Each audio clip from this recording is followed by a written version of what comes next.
I congratulate PTI and their leader, my friend. He has courageously, Imran Khan Sahib has courageously confronted this criminal, Altaf Hussain, when other Pakistani politicians have either been in bed with him or have been afraid of him, or both at the same time. But Imran Khan is not afraid of anybody. And because of him and because of Asif Khan, my comrade, I'm here. But I hope you'll forgive me if I stay only a few moments and leave more quickly than I normally do, because I'm a bit shaky on the legs.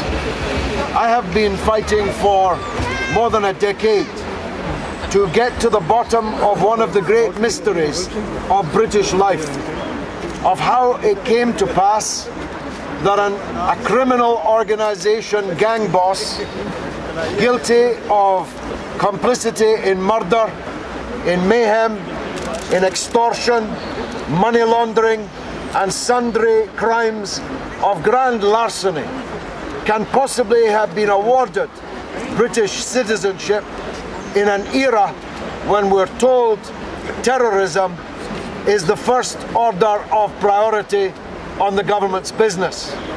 The airwaves are filled with discussion of terrorism, and hundreds of hours of parliamentary time are filled with combating terrorism, whilst in Edgware, a terrorist leader with a British passport in his pocket is organizing terrorism in Pakistan on a grand scale. Shame. Shame. Shame.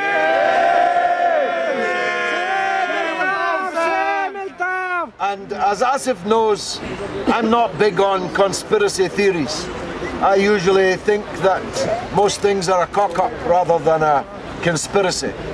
But as long as the British government doesn't explain how this man came to be allowed to gain citizenship and continue his operation from Edgware, the suspicion will grow that the British government, the British state, successive British governments have been using Altaf Hussain as a cat's paw in Pakistan's internal affairs. It is simply unacceptable that these crimes can be committed, commissioned, organized, incited on television, on the telephone, from London. And we will not put up with it any longer. The last straw for me was the fire in the factory which burned hundreds of workers to death. Workers, honest workers, who were sweating from their labor and were then cooked alive, caused by the criminal associates of Altaf Hussain, which may or may not have been actively commissioned from here, but come from exactly the murder incorporated that Altaf Hussain is running from London.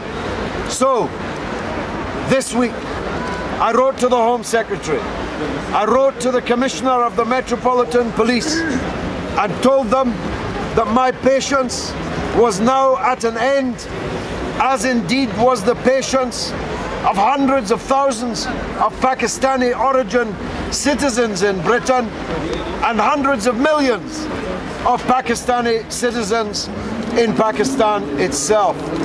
And that, unless I receive within 7 days a proper report of the stage to which the Metropolitan Police investigation has reached, and an assurance that this inquiry is not being deliberately strung out so as to evade justice, unless I receive such a reply, I will begin a private criminal prosecution of Altaf Hussain.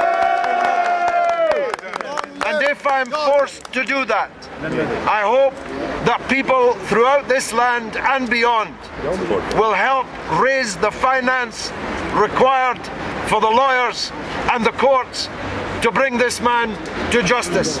So, in final words, it's up to the government to show that they mean business, that they are serious about this criminal and his activities in London. And if they won't, we will. Thank you very much indeed.